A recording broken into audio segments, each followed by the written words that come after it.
Hi everyone, I am Dr. Andi. It is time for today's Facebook Live. As I give all of you the opportunity to log on and join today, I will give a brief introduction into who I am. While I do that, I would also love to hear your stories for those of you who were at the Prove It event this weekend. That was actually the first live event I've missed since Prove It started. I've been at every Prove It event since the very beginning, so I was so sad that I had to miss it this weekend. So if you were there this past weekend, please feel free to share your experience. I'd love to hear it. I always love the energy of the live events. I love connecting with all of you at the live events, so I was so sad I had to miss it. So please feel free to share how the weekend went. If you have any incredible things that you learned, questions about some of the things that you learned this weekend, feel free to ask. I'm more than happy to answer. So I'm an educational specialist for Prove It. I've been with Prove It, as I said, from the very beginning. My role is really to share, to answer all of your questions and really share how I implement or use keto in practice, how I use it with my patients, share sort of my research, my clinical experience as well. We've been practicing, as I mentioned, for over 12 years, and in our practice, our focus is we do functional medicine, and our focus is a lot of hormonal balance, medical nutrition. We deal a lot with chronic illness, so Lyme disease, chronic fatigue, fibromyalgia, but then we also have a really large focus on the regenerative and longevity medicine piece. And keto and exogenous ketones are a really big piece of that. So that's a really significant part of our practice, with keto and again being a foundation for all of the providers here as well. So thanks for sharing your experience, Nancy, this weekend. You said it was amazing. Again, I wish so much I could have been there this weekend. I wasn't able to travel, so sad that I missed it. So again, please feel free to share your stories. If you have questions about what you learned or heard this weekend, feel free to share that as well. Okay, let me start diving in because your questions are starting to come already. So what would be the best fasting schedule? So I like sort of a modified fasting schedule. Fasting is something that I do personally. It's something that I have introduced in my practice. I find that that's a really easy way to get people started on some of those dietary changes or lifestyle changes as well. And so usually what I'm asking people to do is to start with a 16-hour fast. So from dinner until their first meal the next day. Some people don't tolerate that well initially. I might hear people say, fasting doesn't work for me, or I tried it, I didn't feel great. And so sometimes you just need to modify how you do it. We're all different. We all have different bodies, different medical backgrounds. So what works for one person might not work for another. So if it didn't work for you, we understand the science behind it. We understand the benefits behind it. So it is worthwhile to try and pursue different ways of approaching that. So 16 hours is kind of that sweet spot. Doing that 16-hour fast every night. If that doesn't work for you, then I encourage people to start at 12 hours, do that for a month, and then try and stretch it to 14 hours, do that for another month. I've had some patients where it's taking them a year to really get to the point where they're able to fast for 16 to 24 hours. So everybody is different. It can take a little bit more time, again, just depending on your background, but my preferred way to do it, again, is that 16-hour fast, doing that every day, or at least 5 days a week. And then if you want to have brunch with your family or something like that on the weekend, that's fine. Once or twice a week, a 24-hour fast. And then maybe once every month or every 6 weeks, doing a more extended fast or something like a reboot. So that's usually how, kind of the baseline of how I like to introduce it. And then we kind of tweak it just based on how people tolerate fasting in general. If you've never done a reboot before, if you've tried it and it didn't feel great for you initially, then I always encourage people to introduce the intermittent fasting leading up to that, and just to prepare your body to how it's going to feel to be in that fasted state. So it just sort of helps you get ready a little bit. So ketones and hypoglycemia. So I'm seeing lots of questions about insulin resistance, hypoglycemia. So beta-hydroxybutyrate has been shown to impact our blood glucose levels, and the way it has been shown to impact our insulin levels as well is it sort of helps the body, because again, when our body uses insulin, it's sort of like we have a receptor that acts as sort of the door into the cell, and insulin is kind of the key that opens it, and that's how we get sugar out of the blood into the cell. And so beta-hydroxybutyrate has been shown to improve that sensitivity of the receptor to that insulin. meaning that the body has to produce less insulin to get the sugar out of the blood.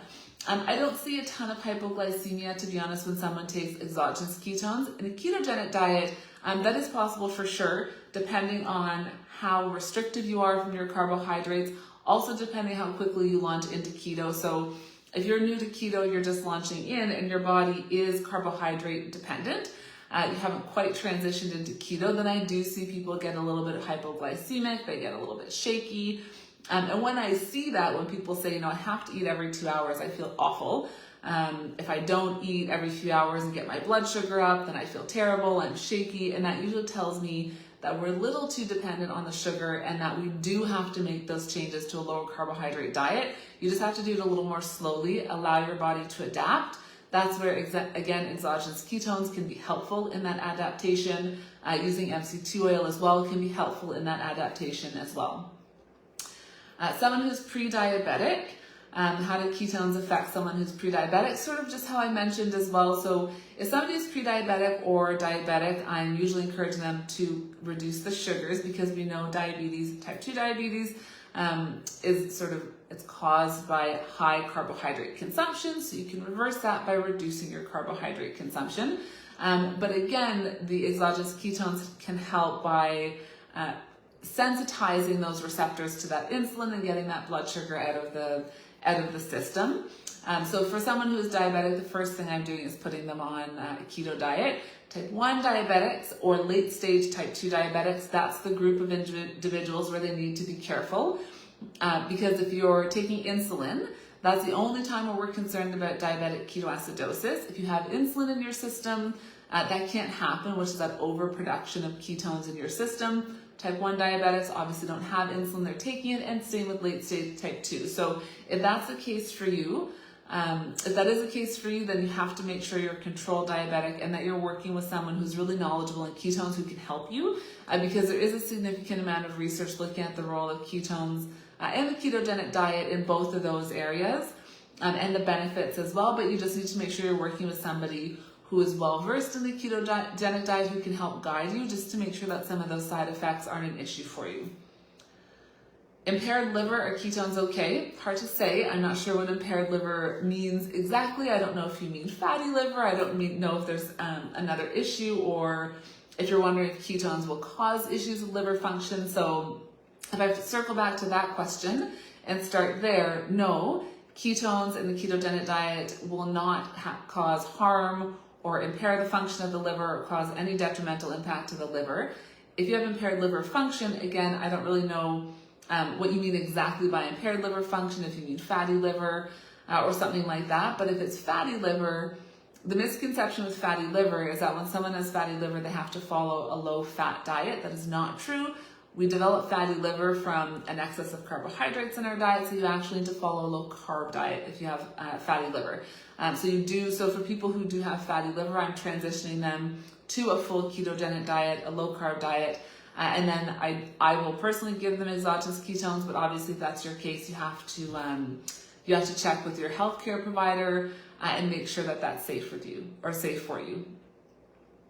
What happens on keto with no gallbladder? So the concern with keto and no gallbladder, if you're on a ketogenic diet, is that you need the gallbladder in order to digest fats. So often someone has their gallbladder removed and they're told to follow a low-fat diet.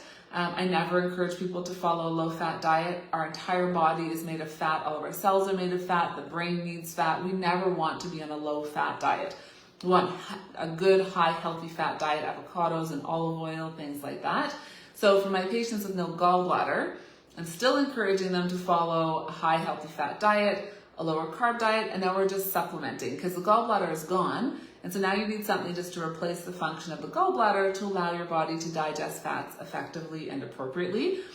So I'm usually giving my patients ox bile or a digestive enzyme with ox bile in it. Kind of takes over the function of the gallbladder, allows you to break down fat. So whether you're keto or not, anyone who's had their gallbladder out needs to be taking that to allow themselves to digest effectively. So that's essentially what I'd ask people to do. So the ketogenic diet or exogenous ketones won't have a negative or detrimental impact on you at all, but you will need to take those digestive enzymes, otherwise you will have some digestive issues. because your body will not digest fat very well. How do I know if I'm absorbing the ketones? I've had gastric bypass more than 10 years ago. If you want to know if you're absorbing your ketones, I would suggest measuring your blood ketone levels. So within about 30 to 60 minutes after consuming your ketones, measure blood levels, not urine levels, because over time we excrete fewer ketones in the urine as we become keto adapted. So I would suggest you measure your blood ketone levels, and that will tell you if you're absorbing. And again, people who have gut issues, leaky gut, things like that, often a little bit of gut healing is required as well to make sure we're absorbing all of our nutrients. Oh, a new Lyme disease diagnosis. I'm sorry to hear that. I also had Lyme, so definitely understand what you're going through, and we treat Lyme every day in our clinic over here. So that's a really large focus of our practice. So sorry to hear, but happy that you got your diagnosis and you're starting your treatment. So that's great. Is it important to do strict keto, or will keto not help? So with Lyme patients, it's both. It's absolutely essential that you're following a ketogenic diet. That's not really optional. So when there's a specific medical outcome that we're looking for, this is very different. So for some of my patients who are looking for different health changes, I'm okay if they're not full keto, they're just low carb, they're just taking their ketones. For my Lyme patients, you're all going keto. That's not optional unless you just don't do it. But you will notice a very significant difference in your Lyme journey if you do make those diet changes. It's not going to cure your Lyme. So just to make sure that expectation is set, some people will say, I've changed my diet, but my symptoms aren't gone. Changing your diet won't cure Lyme disease, but it's the foundation that you need. And when you deviate in treatment, you will notice a massive flare of your symptoms. You will not feel great. It's an essential foundation. You have to go full keto. You need to get the carbs out. Carbs are feeding infections, so you've got to take those things out. And then I do add in exogenous ketones, so I add in the ketonat as well. Again, because with a lot of the symptoms that people experience from Lyme disease, beta-hydroxybutyrate has been shown to be quite helpful. So things like, their neurologic issues, brain fog, low energy, a lot of symptoms associated with Lyme, the fatigue.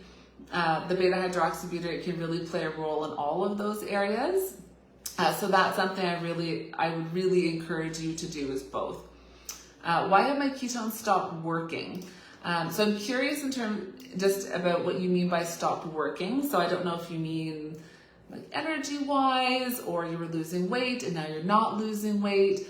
And so you have to remember that exogenous ketones won't cure every medical condition. So it's not really used to cure our medical conditions at all in any way. So really what might have happened is you experienced a significant benefit, but now there are other things that still need to be addressed. Is your thyroid off? Do you have too much cortisol, or are you going through, more hormonal changes, testosterone, estrogen levels? Are there other underlying factors that need to be addressed in order to balance your health? So again, I'm not sure exactly what you're referring to in terms of they're not working anymore, what you were experiencing versus what you're not experiencing now, but it is important to remember that there are other underlying issues that may need to be addressed that can't be addressed by your ketones in general. So it's great that you saw that benefit initially. Now it might be time for you to see a functional medicine doctor and see if there's something else underlying that needs to be treated or addressed, so you really get the optimal health benefit that you're looking for. My doctor told me my B12 was high and to cut back on my ketones. What should I do? So it's a good question about the B12. And so for that one, I would say it would depend on how high your B12 levels are. I have patients who have high B12 levels. I'm not generally concerned. And again, with the amount of B12 that's in the ketones, I'm really not overly concerned about somebody overdosing or getting too much from taking their ketones. So I personally wouldn't tell someone to stop taking them if their B12 is high. Usually if your B12 is high, it's because you're supplementing with some other forms of B12. And in that case, I'd say stop taking your other B12 supplement. I wouldn't have people stop taking their ketones for that specifically. I don't know how high means for you. So it's hard for me to say if I think that you should actually stop, but B vitamins they're water soluble vitamins. Generally, they'll pass through the urine if your body isn't using them. So again, I'm not telling you to do anything that is contrary to what your doctor has told you to do. I just know in practice I'm not generally having my patients stop taking their ketones for B12, but I would just have them stop. Taking other B12 supplements. Can dehydration inhibit some of the benefits of drinking ketones if you don't drink enough water? So yes, but more so in the sense that we know that our ketones or exogenous ketones can act as a bit of a diuretic. So if you're not staying hydrated, you might experience things like keto flu and things like that, or some people might get some muscle twitching. You'll hear people say initially that they might get a little bit of a headache or something like that, and that can be because of dehydration. So it's not that the ketones aren't working, you might just experience other side effects or other symptoms from just from that dehydration in general. So I would encourage you to make sure you stay hydrated and also to make sure you're taking your electrolytes. So Mitoplex just right, you can just mix them right in with your ketones. That's the easiest way to do it.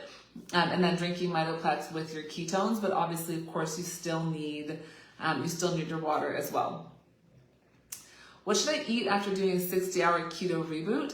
So after doing a reboot, my suggestion is always to eat a more keto-friendly meal and really, really light meal. So I like to end it with a sort of a soup or a broth, and then introduce things like avocado, eggs, things that are just very gentle on your system, easy to digest. Obviously, you don't have sensitivities to those things. I don't encourage, don't go and binge because you've been doing the reboot for that period of time. Don't just go and binge eat and eat whatever you like. I do encourage sort of a smaller meal, just something that's more gentle on your system, and then work into a larger meal sort of at the end of the day or within the next 24 hours. So I prefer more keto-based meals, gentle on the gut, small meals in general, lots of broths and soups and things like that, soups with some veggies, and then again, some nice like avocados and eggs and things like that. That's usually what I would recommend. Fibro, MS, or kidneys. So with the kidney question, I'm thinking you're asking if there's a detrimental impact to kidney function. And so, no, we're not finding that that exogenous ketones have a detrimental impact on kidney function, and actually the reverse. The research is showing that the ketogenic diet beta-hydroxybutyrate can actually show benefit. So we're not seeing that. And then in terms of fibro or MS, again, our ketones are not going to cure any medical condition. So if you do have multiple sclerosis, fibromyalgia, anything like that, it's not going to cure. It's not going to cure that for you, but it could possibly address some of the other underlying factors. So mitochondrial dysfunction, low BDNF, which stands for brain-derived neurotrophic factor. It's how we create new neuronal pathways or connections in the brain, and also underlying inflammation. So we see all of those underlying. With fibromyalgia and chronic pain, I always encourage that you investigate further, because often infection is a root of that. Most of our Lyme patients who have come in have been diagnosed with fibromyalgia. So if fibromyalgia is the issue, I encourage you to dig a little bit deeper and see if there's something else that's triggering that. So again, ketones are not going to cure any medical condition, but there could be benefit addressing some of the underlying issues that you're experiencing when you do suffer from some of those conditions. Are ketones okay for the heart? Yes, no detrimental impact on the heart. Obviously, if you have a medical condition, you have to talk to your healthcare provider. Make sure they say that that's safe for you. But again, there's no sort of detrimental impact overall on cardiovascular health. When is the best time to drink ketones, before or after a meal? So my preference for ketones is to drink them on empty stomach. So I usually encourage people to drink them first thing in the morning before they've had anything to eat. For some people, that's a little bit hard on their gut. They can't do that first thing in the morning. They're not quite able to do that right off the bat. So if that's the case, then you can have a small meal. That's no problem. And then you can just have your ketones sort of after your meal. That's no issue at all. So if you think your stomach can tolerate it, go ahead, have them on an empty stomach. If not, then have a small meal. And of course, I always encourage a more keto-based meal, but that's not necessary. You don't have to do that, because you will still get the benefit of the beta-hydroxybutyrate when you're drinking your ketones anyway. Is it a good idea for me to follow keto if I've had a gastric bypass? Lots of bypass questions today. So you have to work with your healthcare provider, make sure that they said that that is safe for you. There's no specific reason why you shouldn't be able to follow a ketogenic diet if you've had a bypass, but again, you have to make sure that your healthcare provider has said that is safe for you. Can you link the supplements for non-gallbladder people? So I'm not going to link a specific supplement, but you can look specifically for the ox bile. So it's just OX and then bile, B-I-L-E. And again, there are different things available in different areas. I'm up in Canada. A lot of people are in the US. We have international. So really you want to look specifically for that ingredient versus me sort of giving the specific product that I use exactly for that. So look for that specific ingredient in a supplement or in your digestive enzyme, and that will be really helpful for those without a gallbladder. You were wondering about feeding your dog the better broth because it suffers from epilepsy. That's a great question. I don't actually know the answer to that because I know that there are some things that you can't give animals that obviously humans do have. There are certain foods we can consume that they can't. So I think you have to ask your vet that question. Our products have been, proven products have been approved for human use, 18 plus. So theoretically, we would think that there is some benefit there, and I don't, right off the top of my head, I wouldn't assume that there would be any harm in feeding it to your animal. But I would ask your vet just to make sure that there's nothing in it specifically, and that also that beta-hydroxybutyrate is safe for animals. I don't know the research on that. I'm not sure if that's the case or not. So you need to talk to your vet and make sure that your vet says that that's okay. And if they say that they're all okay, then absolutely go for it. More questions about so lots of hormone questions today as well, actually. And helping with lactose intolerance. So I don't know if you're wondering if beta-hydroxybutyrate will help you tolerate dairy a little bit more. Unfortunately, no, that is not the case. If you're lactose intolerant, it means you don't create the enzyme to break down the lactose. And so consuming your ketones will not help you break down lactose. Unfortunately, I'm sorry. I'm also lactose intolerant. There's no reversing that really. Unless your lactose intolerance has developed more because you have leaky gut or other digestive issues that just aren't allowing you to digest certain foods effectively.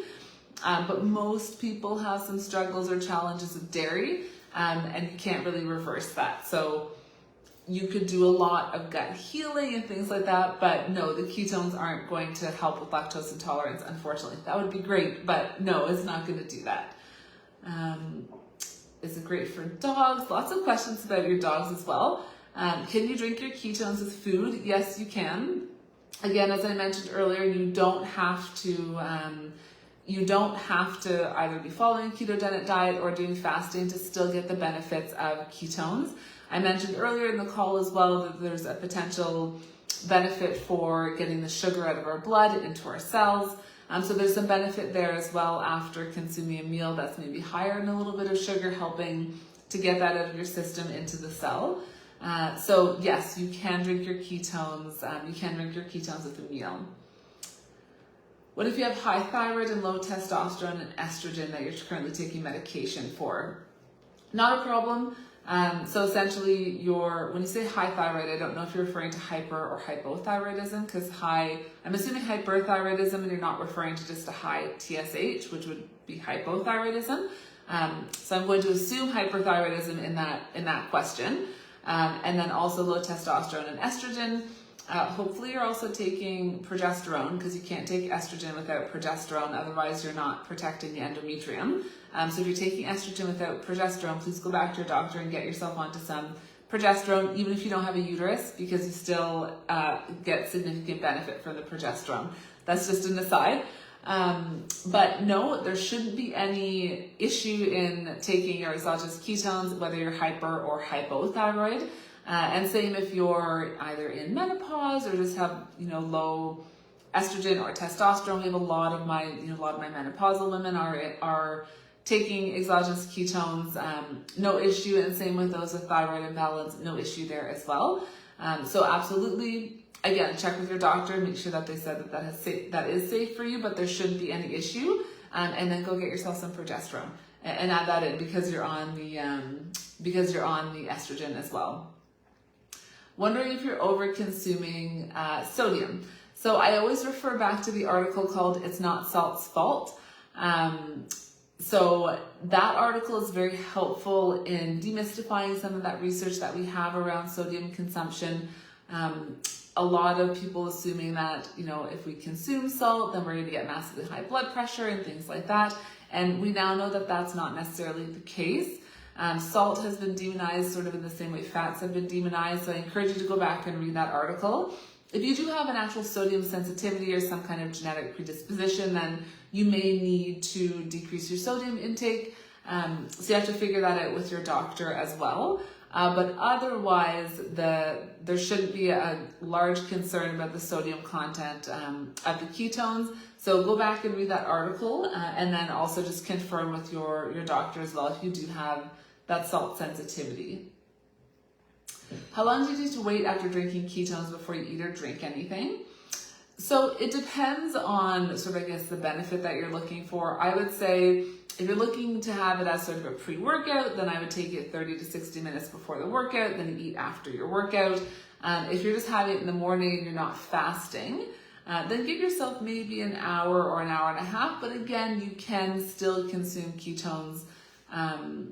You can still consume ketones with food, but my preference is to have them on an empty stomach. So maybe give yourself an hour and a half, allow for full absorption and use in your ketones. And then if you are intermittent fasting, then to have them in the morning, let your body make use of them in that fasting window, allow your body to have that BHB as a fuel source to kind of keep you going in that fasting window in the morning, and then you can have your first meal at lunch. Does it take some people a few weeks to notice a significant difference? And then the second part of that was hormone-wise, since it helps to balance them. So I do want to say that, again, we can't say it fixes any medical condition, but we know that the beta-hydroxybutyrate, there's significant research showing that it can have impact on certain hormones. But hormonal balance takes much longer. So if somebody is looking for some kind of impact on a hormonal issue that they have, there are other things you might need to do. With hormones, I tell my women that they need, I tell my patients they need 3 to 6 months to allow for the hormones to rebalance and for the change. So that's not something that someone's going to see a change in within a week or two or within 3 weeks. You're looking at sort of 3 to 6 months when it comes to any type of hormonal balancing or changing or modification. And then again, just saying that I always have to say that, again, ketones aren't going to cure and fix any of your medical conditions either. So there might also be some other things that you need to do there when it comes to balancing your hormones as well. You're doing the reboot this weekend. Can you still take your Prozac and your clonazepam at night? Yes, please continue to take all medication. Don't stop taking any medication during your reboot unless your doctor has told you to stop taking medication, but please absolutely keep taking those specifically because you'll have some withdrawal from that if you just sort of stop cold turkey just for that period of time. So please don't do that. Please keep taking your meds. Why don't the gnats or broths stop autophagy? So beta-hydroxybutyrate has actually been shown to encourage autophagy. So the things that actually turn that on are fasting. And BHB has also been shown to encourage autophagy as well. So it's actually optimizing what we're trying to do in those fasting windows. So it doesn't turn it off, it's actually encouraging and enhancing what we're trying to do at that time. So that is all the time we have for today, everybody. Again, this time always flies by. Hopefully I got to most of your questions. If I missed any, I will try and come back and answer some. And again, I hope you all had an incredible weekend. I was so sad I wasn't able to be there at this event. I will definitely be at the next one. But stay safe and stay healthy, everyone. Enjoy the rest of your week.